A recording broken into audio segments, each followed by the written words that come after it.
रोशनी रहे। मैंने आपको पहले हठ योग के ऐसे 15 एक्सरसाइज और इनके बेनिफिट्स बताए। आज मैं आपको हठ योग के ऐसे 3 एक्सरसाइज और इनके बेनिफिट्स में बताने जा रही हूँ, जिसका नाम है कटी चक्रासना, भद्रासना एंड प्राणायाम में कपालभाति एंड अनुलोम विलोम। आप सबको मैं एक चीज बताने जा रही हूँ कि मैं नहीं आई थी और मैं लेट हो गई थी, तो इसलिए अब मैं आ गई हूँ। तो हम चलते हैं हठ योग की तरफ, लेकिन उससे पहले मैं आप सब लोगों को मैं एक इम्पोर्टेंट चीज में बताने जा रही हूँ कि हमेशा हम सबको ईश्वर के साथ जरूर कनेक्टिविटी रखनी चाहिए। So let's get started with Shiv ji mantra and it's benefits. ओम नमः शिवाय, ओम नमः शिवाय, ओम नमः शिवाय, ओम शांति, ओम शांति, ओम शांति।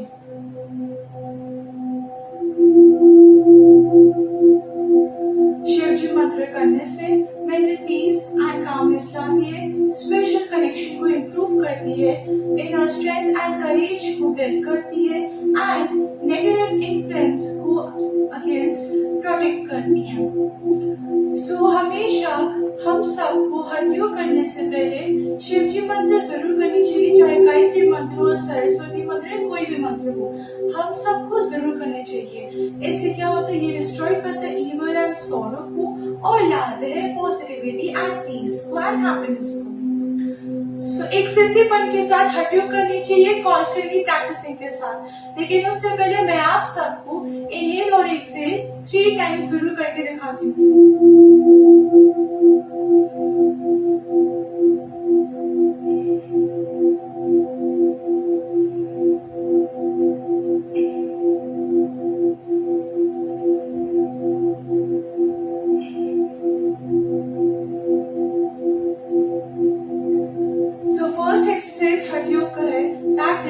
कटी चक्रासना।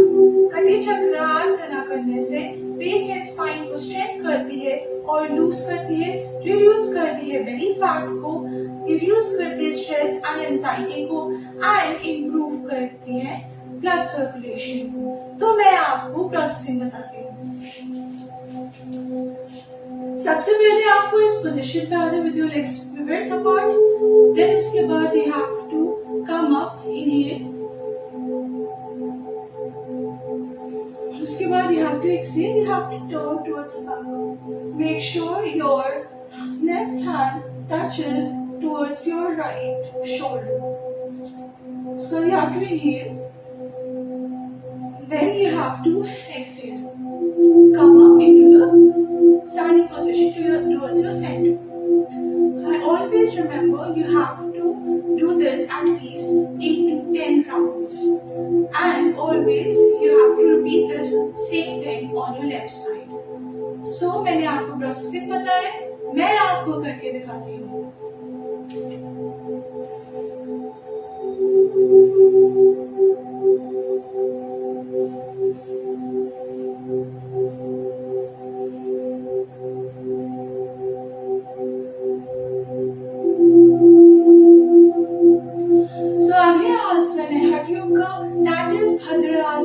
जिसको गॉर्जियस पोज कहा जाता है या बटरफ्लाई पोज कहा जाता है। ये आसन करने से हिप्स, थाइज एंड नीज की फ्लेक्सिबिलिटी इंप्रूव करती है, थाई फैट को रिमूव करती है, बेली फैट को रिमूव करती है और इंप्रूव करती है ब्लड सर्कुलेशन को। मैं आपको प्रोसेस बताती हूँ। सबसे पहले आपको इस पोजीशन पे आना है with your crossing. Then you have to, what you have to do is you have to join your feet together and keep your pelvis forward as soon as you can. Then you have to inhale. Then you have to exhale.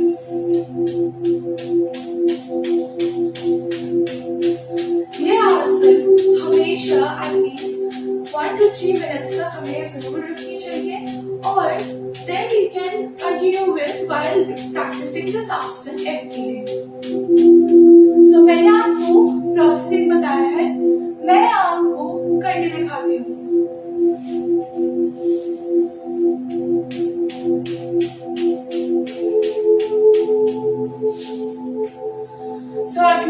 योग है प्राणायाम का, that is Kapalbhati, Anulom Vilom, Bhastrika and Sheetali Sheetkari. ये सब चीज प्राणायाम पे आते हैं। प्राणायाम करने से मेंटल क्लैरिटी को इम्प्रूव करते हैं और ये स्ट्रेंथन करते हैं हमारी माइंड, बॉडी एंड सोल को। लेकिन प्राणायाम में पहली चीज मैं आपको बताने जा रही हूँ, first pranayama that is kapalbhati. Kapalbhati करने से मेंटल क्लैरिटी को इम्प्रूव करती है और माइंड पीस रखती है एंड ऑल्सो ये डिटॉक्स करती है बॉडी को। तो मैं आपको करके दिखाती हूँ। सबसे पहले आपको इस पोजीशन पे आना है, उसके बाद you have to do the same. या फिर लिए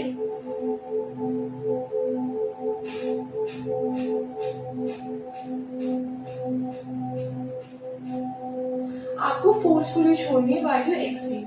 ये आपको एटलीस्ट 1 to 2 राउंड्स करनी है। आपको 1 से 2 मिनट तक आपको पहले करनी है, देन उसके बाद आपको 10 to 15 मिनट्स आपको इस आसन को रेगुलरली करनी है। And always remember for those during pregnancy or even having hernia or any kind of disorder or disease which the person is facing should avoid this asana. Also, one more thing is that you should do it in empty stomach early morning पे करनी चाहिए और हमें slow start करना चाहिए। कपालभाति को fast कभी नहीं करना चाहिए। So हमेशा पहले slow करोगे, then उसके बाद you have to go fast while doing this asana और प्राणायाम। So next प्राणायाम जो मैं आपको बताने जा रही हूँ that is अनुलोम विलोम। अनुलोम विलोम करने से नर्वस सिस्टम को काम करती है एंड रिड्यूस करती है स्ट्रेस, एंजाइटी और डिप्रेशन को, और ये बैलेंस करती है ब्रेन के दोनों हेमिस्फीयर्स को। सो मैं आपको करके दिखाती हूँ। यहाँ पहले सबसे पहली चीज you have to go into the Vishnu mudra. उसके बाद you have to inhale with the left nostril with the thumb being close to the words right. उसके बाद you have to close your left nostril with using the ring finger. Then you have to exhale with the right nostril.